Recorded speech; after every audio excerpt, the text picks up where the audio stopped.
আসসালামু আলাইকুম প্রিয় এসএসসি শিক্ষার্থী ভাই বোনেরা, আলটিমেট জার্নিতে তোমাদেরকে স্বাগতম। আজকে আমরা যে টপিক নিয়ে আলোচনা করব সেটা হলো পদার্থবিজ্ঞান, খুবই গুরুত্বপূর্ণ মাত্রা এবং একক নির্ণয়। মাত্রা এবং একক নির্ণয় থেকে প্রতি বছর পরীক্ষাতে একটি বা দুটি কোশ্চেন এসে থাকে, আমরা সেটি আজকে দেখাবো। দেখো, আমরা এখানে লিখছি রাশিগুলো কি কি।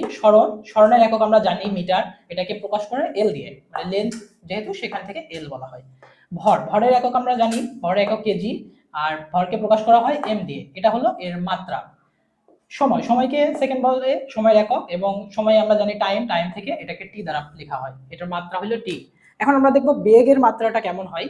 বেগের মাত্রা দেখো, বেগ আসলে কি? বেগ হইলো স্মরণ আর সময়ের ভাগফল, স্মরণ ডিভাইডেড বাই সময়। এখন দেখো, স্মরণ আমরা লিখি কি দিয়ে? স্মরণকে লিখি আমরা, স্মরণের একক মিটার, সময়ের একক হলো সেকেন্ড, তাহলে বেগের এককটা কি হবে? মিটার পার সেকেন্ড, এটা হলো বেগের একক। মাত্রাটা কেমন হবে? আমরা ওখানে লিখে রাখছি, দেখো স্মরণের মাত্রা হলো, মাত্রাটা হবে, স্মরণের মাত্রা লিখছি দেখো এল, এল লিখতে হবে ডিভাইডেড বাই সময়ের মাত্রাটা হলো দেখো টি, এটা এটা হলো এল টি ইনভার্স, এটা হলো আমাদের বেগের মাত্রা। ওকে, এখন দেখো এরপরে আমরা দেখব ত্বরণ। ত্বরণকে আমরা লিখি, ত্বরণ সমান সমান হইলো, তাহলে বেগ আমরা কি পাইলাম? মিটার পার সেকেন্ড, এবং মাত্রা হবে এল টি ইনভার্স 1। এখন দেখো ত্বরণে আমরা কি লিখি?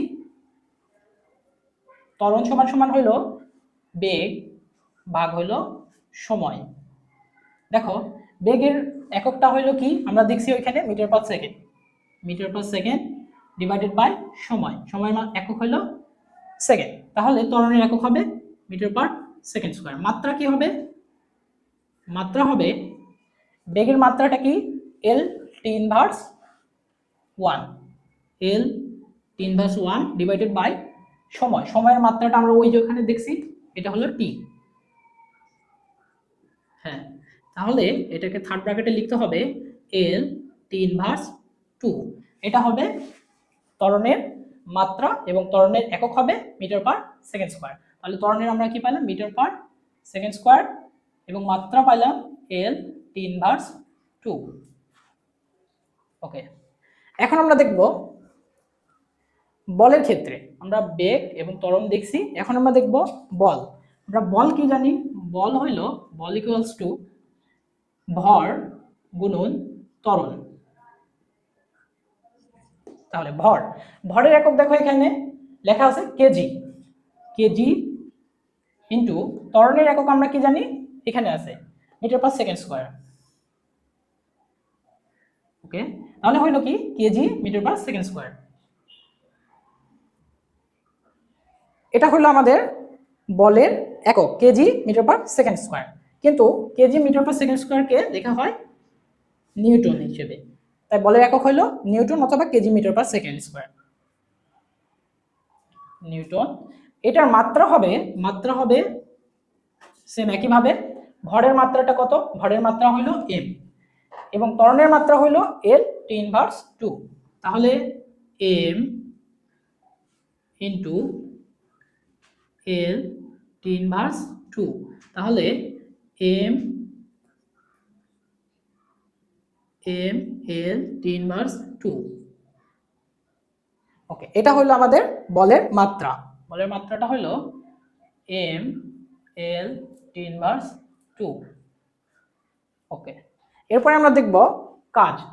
কাজকে কি লেখা হয়? কাজ হইল, কাজ সমান সমান বল গুণন সরণ। এখন আমরা একক বের করব, একক লিখবো আমরা বলের। বলের এককটা কি? বলের একক হইল, আমরা আগে দেখছিলাম KG metre per second square into সরণ হইল, সরণের এককটা হইল আমাদের মিটার, তাহলে KG metre square per second square. এটা হলো আমাদের কাজের একক। কাজের একককে আমরা KG metre per second square লিখতে পারি, বা কাজকে আমরা জুল দ্বারা প্রকাশ করতে পারি, কাজের এককটা জুল লিখতে পারি। এখন আমরা মাত্রা দেখব। কাজের মাত্রা হবে, মাত্রা মাত্রা হবে বলের মাত্রা হইল ml² T−2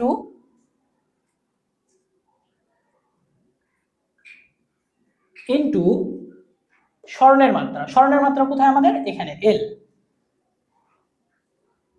এখন আমরা দেখব এম, এটা হলো বলের মাত্রা এবং এটা হলো স্বর্ণের মাত্রা। এটাকে আমরা যদি এক জায়গায় লিখি এম L² T−2, এটা হবে আমাদের কাজের মাত্রা। আর কাজের এককটা হবে KG metre square per second অথবা জুল, এবং মাত্রা হবে ml² T−2।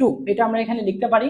কাজের এখানে কাজ এককটা হবে KG metre square per second, এটা এক্সামে আসবে, এসে থাকে। আর এটার মাত্রা হবে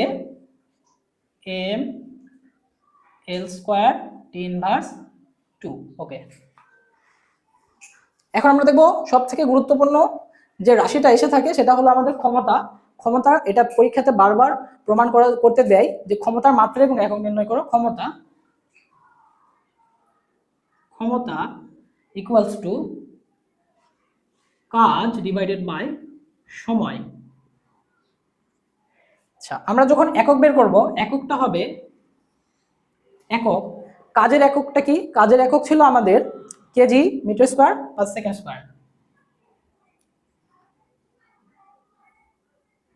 স্কোয়ার, এবং সময়ের এককটা কি ছিল? সেকেন্ড। তাহলে এটা হবে KG metre square per second. এটা হবে আমাদের ক্ষমতার একক। আমরা এটাকে KG metre square per second লিখতে পারি, অথবা আমরা লিখতে পারি ওয়াট। ক্ষমতার একক ওয়াট। এখন আমরা যদি এটার মাত্রা বের করি, মাত্রা হবে